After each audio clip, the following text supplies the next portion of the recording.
Hi, I'm Chuck Wadraska. I'm going to be talking about the basics of fuzzing.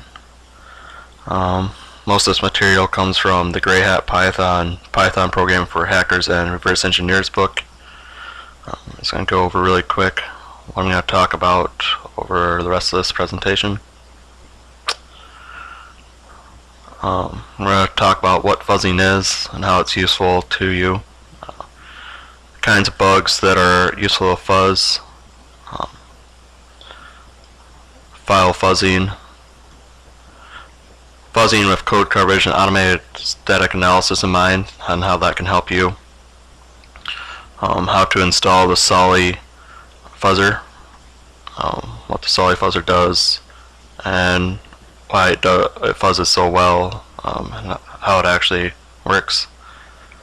How to create a protocol skeleton for Sully, so like how to make a skeleton for FTP protocols or IMAP protocols. Using the network and process monitoring with Sully so that you can get feedback like PCAP files and see what was happening over network, and debugging information from your fuzzing tests. And then how to fuzz Windows drivers, and finally building a driver fuzzer. So what is fuzzing? Fuzzing is just sending some kind of data to some application and hopefully causing something bad to happen, like a crash or something like that. When it says malformed data, that can be a lot of different things. Most of you have probably seen it as very large sets of data, so just a lot of A's or something like that. But it can also be certain characters that cause an application to do something different, trying to send unexpected data. So maybe it's taking in a number, so you put a very large integer in there that the computer can't handle, and you'll get an overflow of the integer. Or you do some kind of format string attack where you send some format specifier in there that I wasn't expecting. It's been proven to be one of the more effective techniques for finding bugs in software. And there's two basic types of fuzzers. There's generation fuzzers, which create data that you're going to send to a target, whereas mutation fuzzers, they take pieces of existing data and create malformed data from that.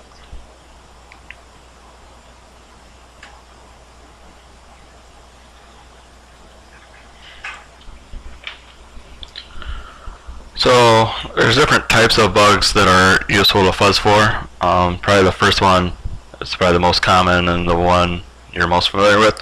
It's buffer overflows. They usually occur when you send a large quantity of data to the target application, and the buffer was too small and it didn't protect itself by it, and it'll terminate itself or something like that, and therefore you get access to memory. Kind of depends on what memory you're looking for or what the buffer is going to. There's a stack buffer overflows. Obviously they'll write data in the stack, and they can be used to control the execution flow. You can do this by overwriting the function's return address, changing function pointers, altering variables, or just changing the execution chain of the exception handlers. And then there's heap overflows. So when the application dynamically allocates memory, that's the heap. And they work by when you overwrite something in a heap, heap memory just chunks and are placed side by side. So if you overwrite something in the heap, you may be able to overwrite other memory in the heap.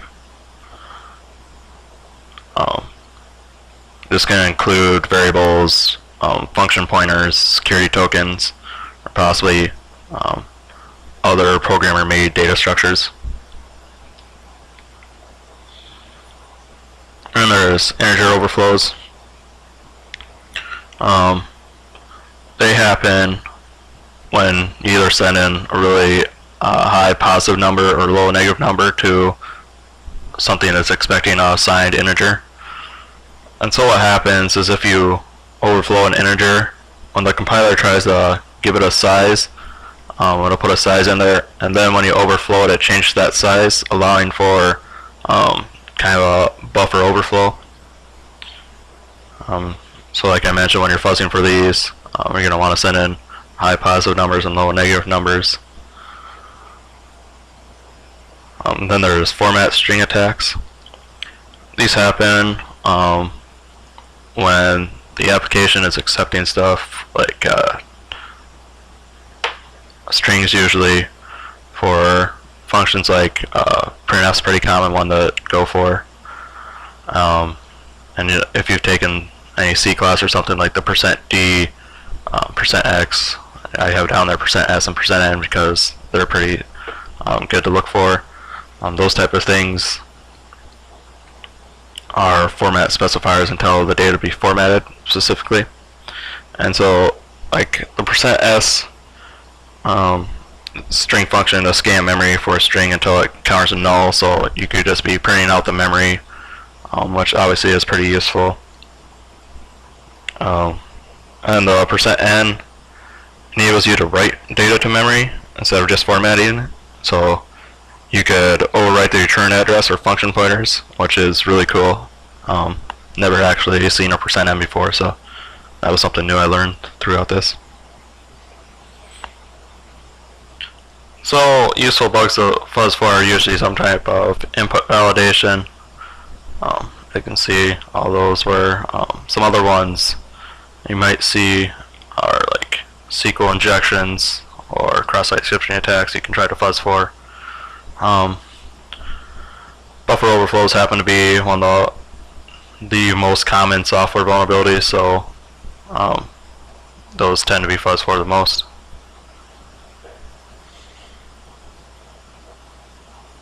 Now it's time for a quick quiz.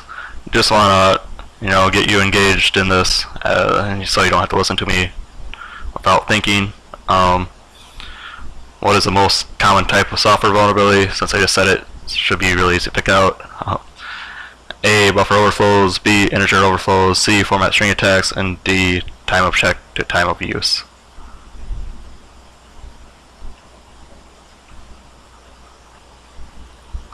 So the answer is, of course, A, buffer overflows. Hopefully that is what you thought.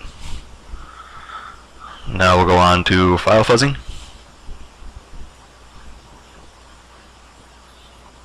So we're going to look at a file fuzzer really quick here. File fuzzers look for bugs in the file format parsing.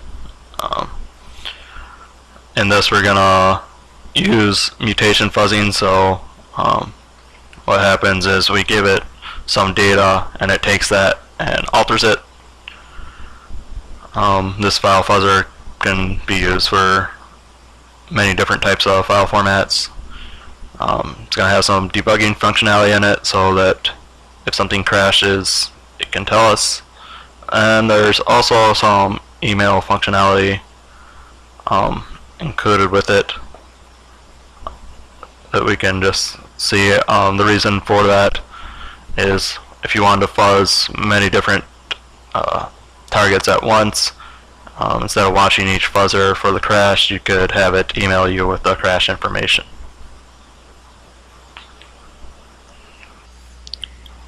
So this is a file fuzzing Python script. Came with the book. Talked about email functionality. You can set that information here. This file picker. In this examples folder here, I have just a couple of text files because it does mutation fuzzing versus generation testing. It has to have a file there to mutate. The fuzz function obviously does some fuzzing here, or sets up the fuzzing. start debugger. So if our fuzzing causes the application to crash, we want to know about that. Debugger will catch it and let us know. In this case, PyDebug is the debugger we're using.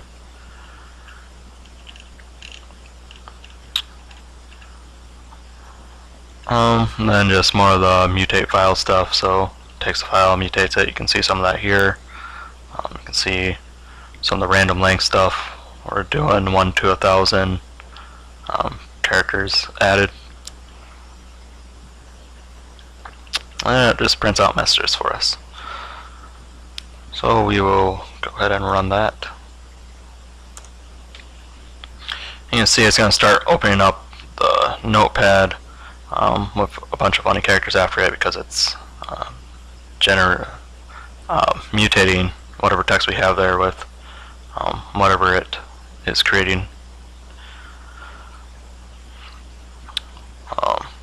Look at this, we can see we're using the notepad executable to open up the file, and then we are looking for .txt files to fuzz.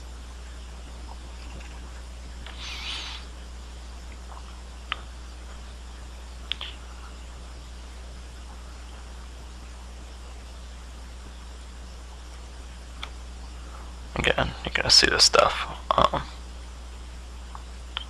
We went to our examples folder, you can see a couple are here.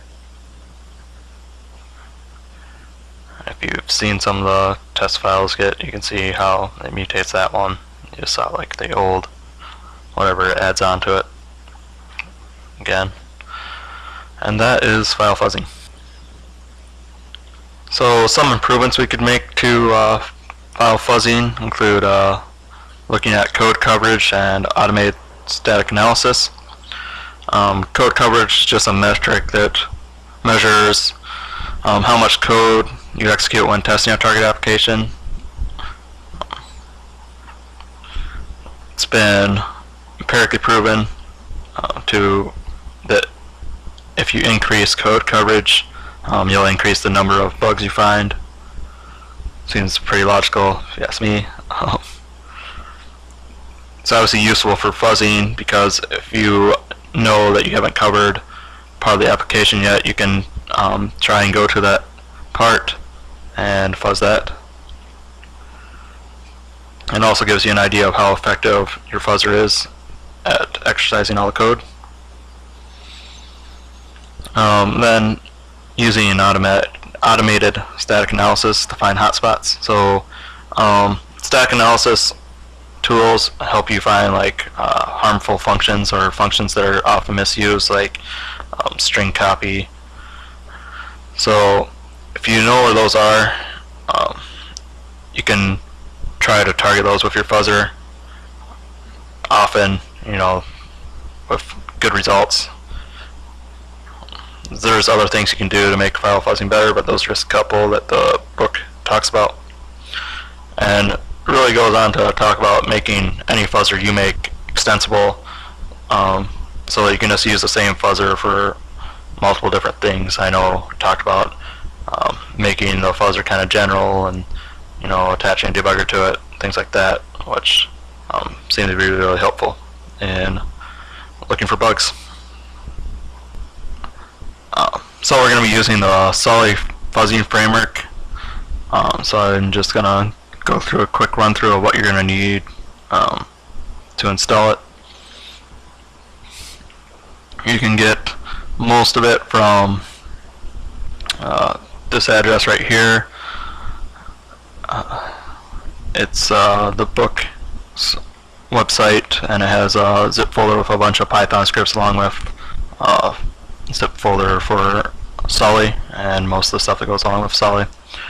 Once you have that, you're going to need to go into that Sully directory and get the Sully utils and request folders and put them in your this path right here, where XX is the version of Python you're going to use.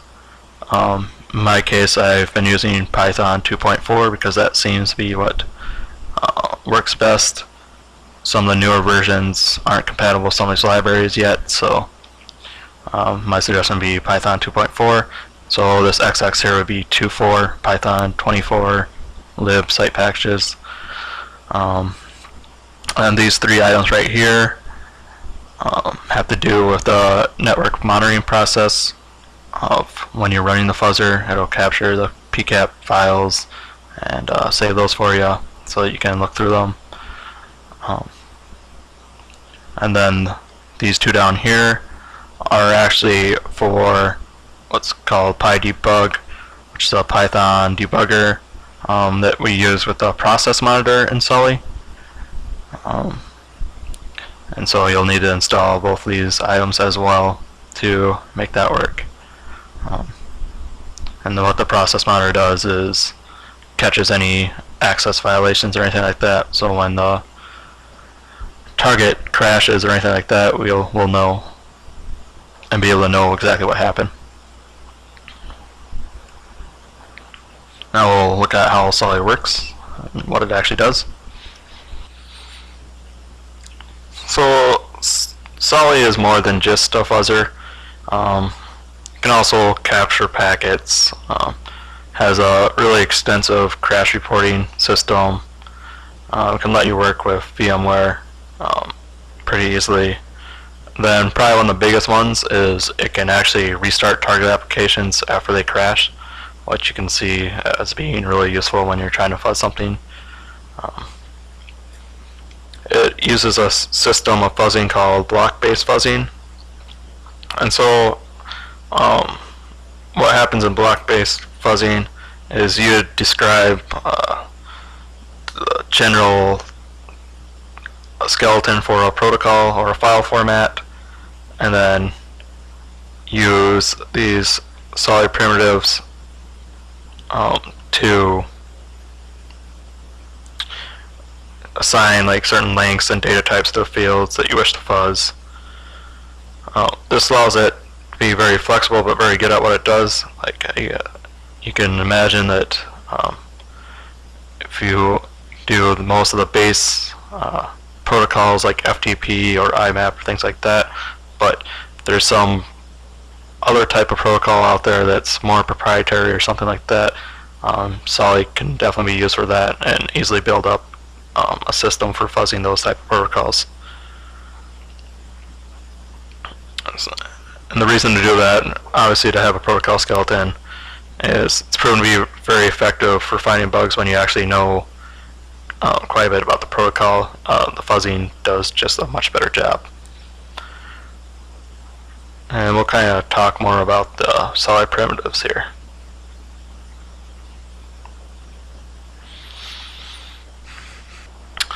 So Sully primitives are the way you define your protocol. Allows you to just build up a quick skeleton for simple and advanced protocols and be able to fuzz them.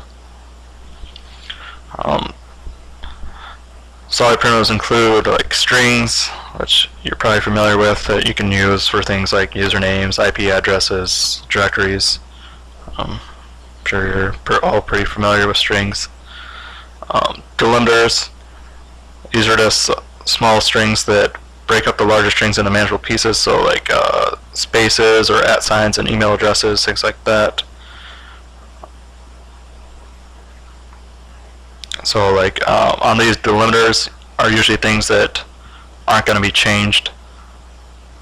So you may want to like fuzz like if you wanted to fuzz an email address, you'd fuzz whatever the name is in front of the @ sign, but you wouldn't want to change the @ sign. You may want to change the address after the @ sign, and probably you'd want to leave like .com as a delimiter as well, because you probably don't want to change that. That's kind of the use of delimiters. Then there's static and random primitives.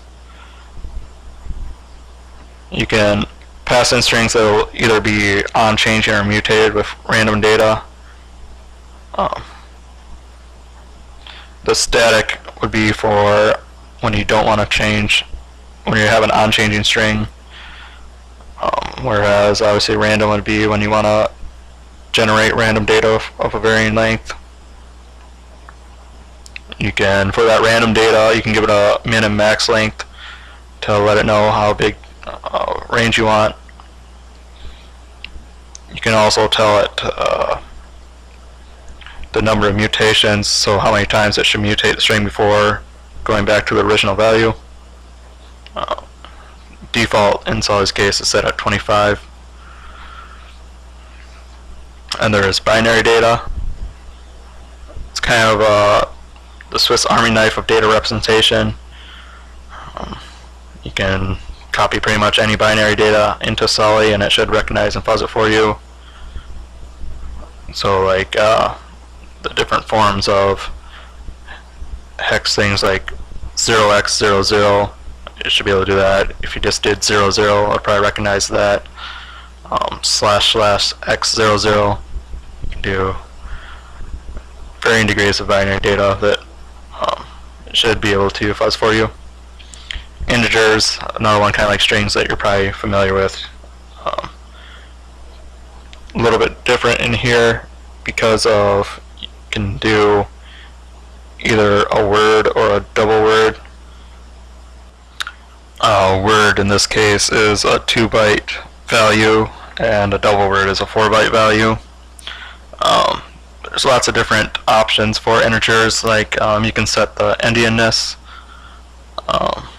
You can set whether you want it to represent ASCII or binary.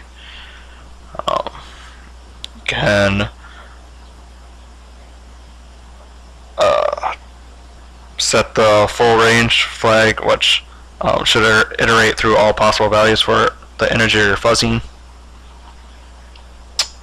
And there's just a bunch of options for that. And then blocks and groups. They're a way to organize these primitives together. You could kind of think of them as structs, or blocks are used to set individual primitives and nest them into a single organized unit, whereas groups are a way to chain a particular set of primitives to a block so that each primitive can be cycled through. So it's time for another quick quiz.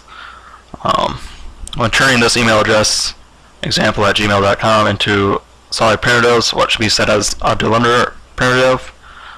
A, example, B, at, or C, Gmail.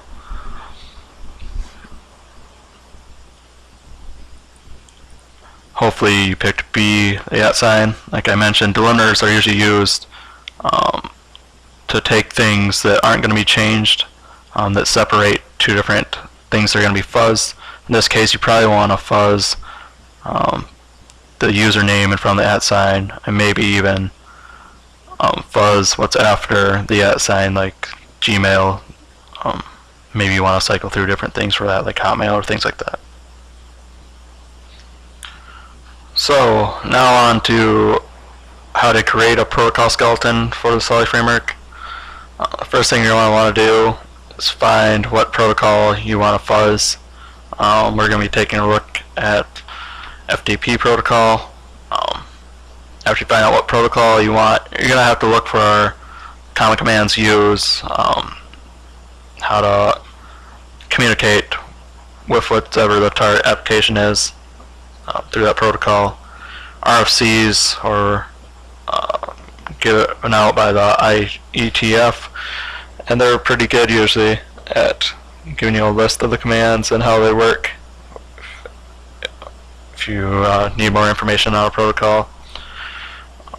Sully sessions are the mechanism that ties together the request, takes care of network packet capture and the process debugging and reporting and the virtual machine control.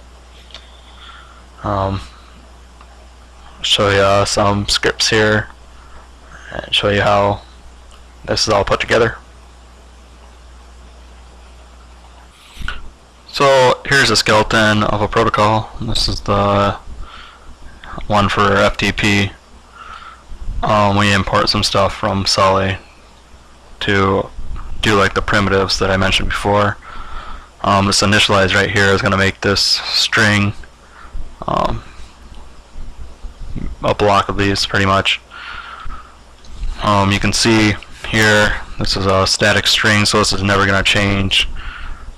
It's the command for user. Then it has a delimiter of a space.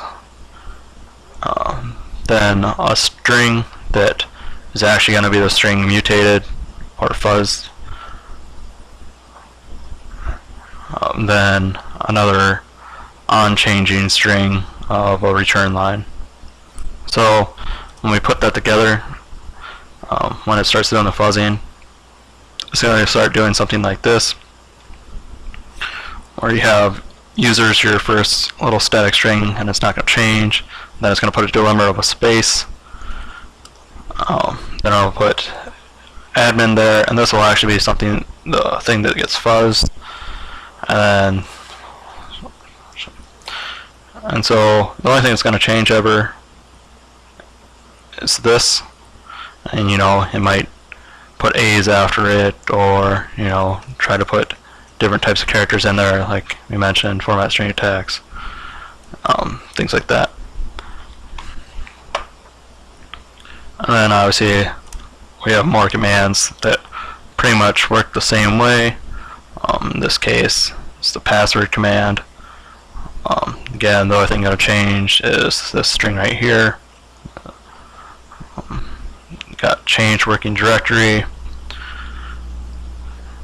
Got del, which deletes a file. MDTM is the last modified time for the file, so it'll return when this file was last modified, or you know, obviously this might change because that's getting fuzzed. And then finally make directory command, and that's kind of just how these skeleton protocols work, or how you can make one. So we also talked a little bit about Sully sessions. So this would be a session for FTP. So again, it's going to import stuff from Sully because we need it. This is importing that protocol skeleton I just showed you. We make a little function here that's going to receive the FTP banner and not do anything with it. That just tells us that we're connecting to it. Here's some of our session stuff getting set up. It saves your session within a folder in the Sully directory in case something breaks down, or you know, computer crashes, whatever on your side. It can pick right back up because it keeps session information, so that's pretty handy. Right here is where you put your target information, so what the IP of the target machine you're going after, what port. These two connect. This one connects for network monitoring, so capturing the packets going to here, and this one captures the debug stuff information, so if it crashes it's capturing on this. And you can give it the process monitor, the process name to which it'll be attaching, and it'll look for that, and it's pretty handy because then you don't have to figure out what the process ID of it is on the target machine. Again, this has to do with receiving the FTP banner. Then we do it at our target machine. And then these are all just connects of different fuzzing, connecting with the user password, trying the password and the other different commands, and then fuzzing those actually. And I'll be demoing at the end of this how this whole Sully framework works, how to get some of the stuff up and running, and show you an actual fuzzing of the war FTP server. So I'm going to talk about using network and process monitoring with Sully. These are just additional things you can do with Sully that will help you immensely. They're both are just going to try to help you track down what the actual cause of crash was. Through process monitoring, it's really just debugging information through PyDebug, and it'll tell you when your target crashes, what the violation was, access violation was. It can kind of just really save some time in tracking that down. The network monitoring saves information to PCAP files that you can review. If using something like Wireshark, you can open up those PCAP files and see what was happening. And just lets you know what was happening between you and the application you were hitting. Lets you see how much was actually passed through what in your string. You can see maybe it cuts off after a certain point. There's information like that, and I'll show you how to run those here in a bit. So this is the process monitor file, Python script. It defaults to port 26002. You can see some of the usage here. Most time, the two things you're going to be using most are the -C to put when it crashes what it's going to save to, and then -P for what the name of the process is. Those are usually the two biggest ones. You can ignore certain process IDs if you need to. You can log more or less. I just have always left that at the default of 1. And then what port you're going to bind to, if you need to change that from this, you can change that here as well. And then when you get it up and running, it's going to come up with this saying the server initialized. It's going to just give you the information that we already set, like the crash file name, the number of crashes we've had, what the process name is we're looking at, and the logging level. And it says awaiting requests. As the Sully fuzzer goes through and it crashes, this will keep you updated. Again, in the demo, this will probably make a little bit more sense, but I figured I'd just go through some of the script to let you see it. This is a network monitoring script. Again, some similar things as the process one, but here's the port we're going to attach to, 26001. The usage for it, some of the options it has. You need to give it the network card you're going to be using the sniff on. If you just do Python and then network monitor.py, it'll actually list out the network device list so that you know, and give you numbers for them so that you can attach to one. This sets a filter on stuff, so like we can just look for, in our case, since it's an FTP server, we're just going to be looking for information on port 21.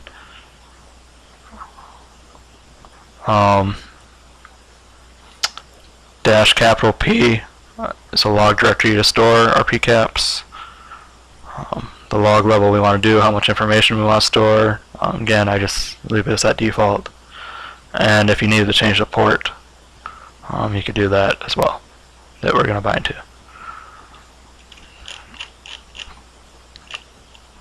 And again, it's similar. When we get this up and running, it'll say it's initialized. It'll tell you which NIC you're attached to and sniffing on, what your filter's set at, where your logs are getting put, and the log level. And when we start fuzzing, it'll start throwing information out about how many bytes you're sending, and what test case you're on and things like that. So I'm going to show both the process monitor and the network monitor really quick, just to show you what it actually looks like when it's running.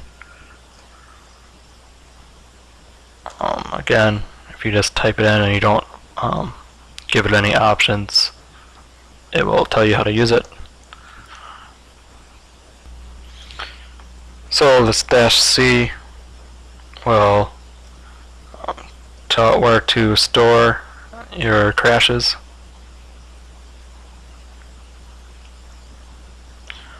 The -P will tell it what process to look for.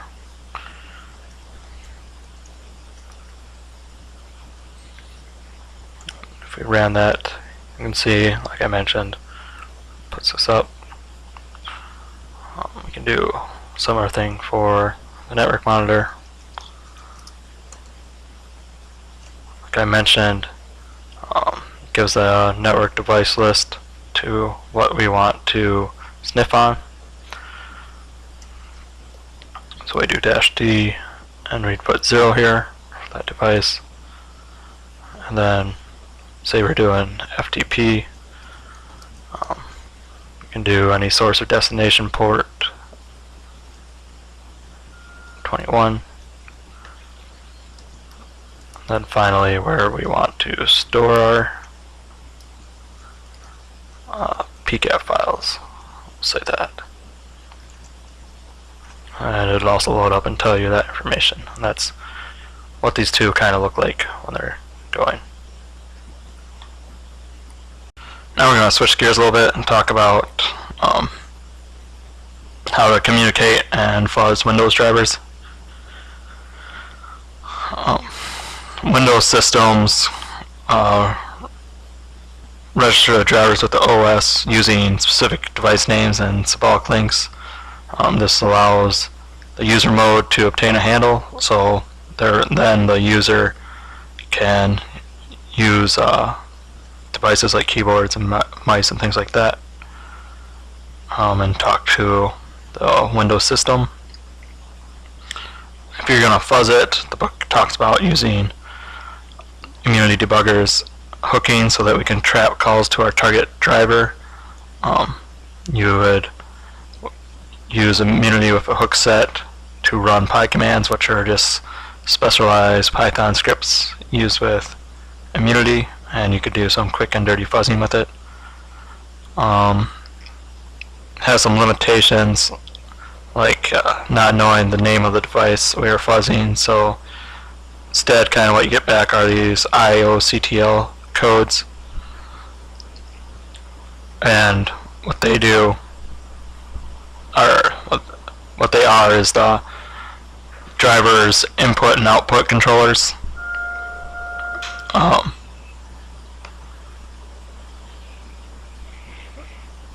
Gives you some idea. From there you can use those to kind of figure out what they're used for, what the device is used for, and things like that. You can find out more information about the driver even if you can't get what the name of the device is and things like that.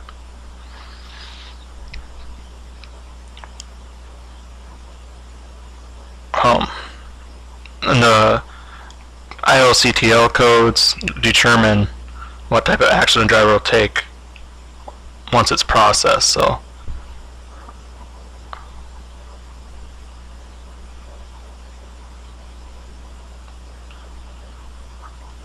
the things you'd want to do while you're with immunity is mutate the buffer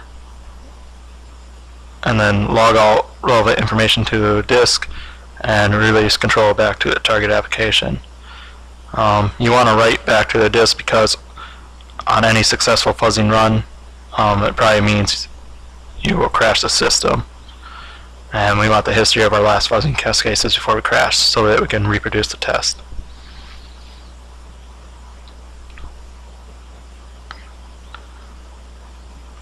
And I'll show you some code here, just to show you how it kind of works.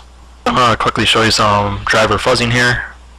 We're going to open up Wireshark.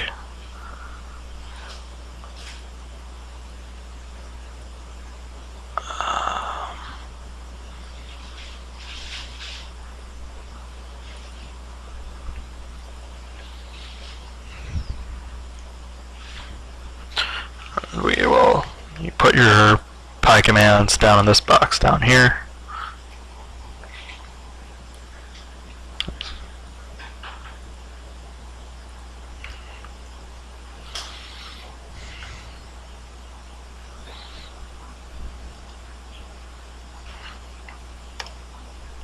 And you can see it now. It's ready to fuzz this, so we'll run Wireshark.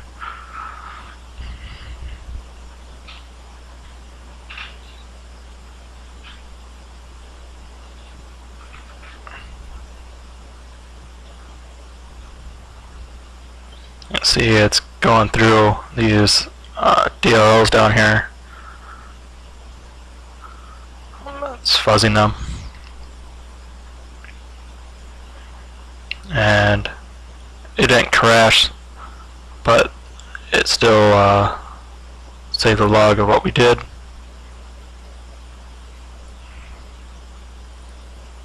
So if we go look at this, you can see the IOCTL code, what the original buffer was, what we mutated it to. You can see there's a bunch of them. Some of these obviously didn't get mutated for whatever reason.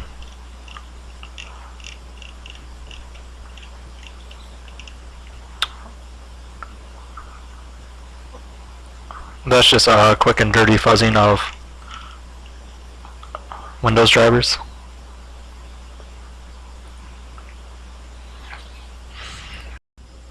So the book also goes into how to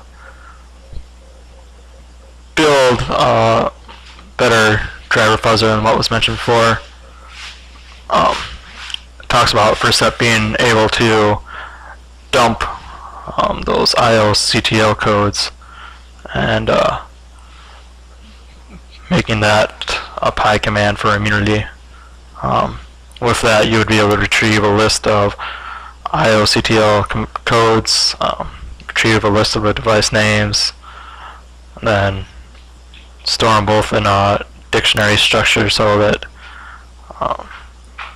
and then store that dictionary in a file so that you could load that file and it'd have all these codes and what they do in there. After you have that list in that file, you could just code another simple fuzzer, kind of like what we did before, and look for memory corruption and overflow bugs. You would try to obtain handles to all the devices on the machine, but if for whatever reason you can't, you'd want to remove that from your list.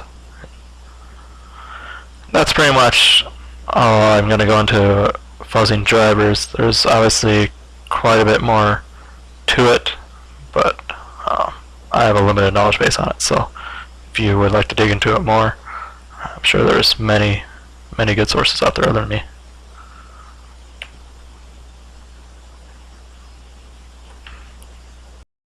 So some of my final thoughts on this. Yeah, you see fuzzing is a pretty powerful tool when you're bug hunting, trying to find those vulnerabilities. It's a pretty easy way just to throw a bunch of data at it and see what happens. Python is obviously a great language for this. Allows you to quickly and easily put together scripts that will fuzz things for you. Not only that, but there's lots of tools that use Python to do this. Like you saw, Sully. There's many more out there though. And then check out the demo of me using Sully to fuzz the WarFTP server. That's it. Hope you enjoyed.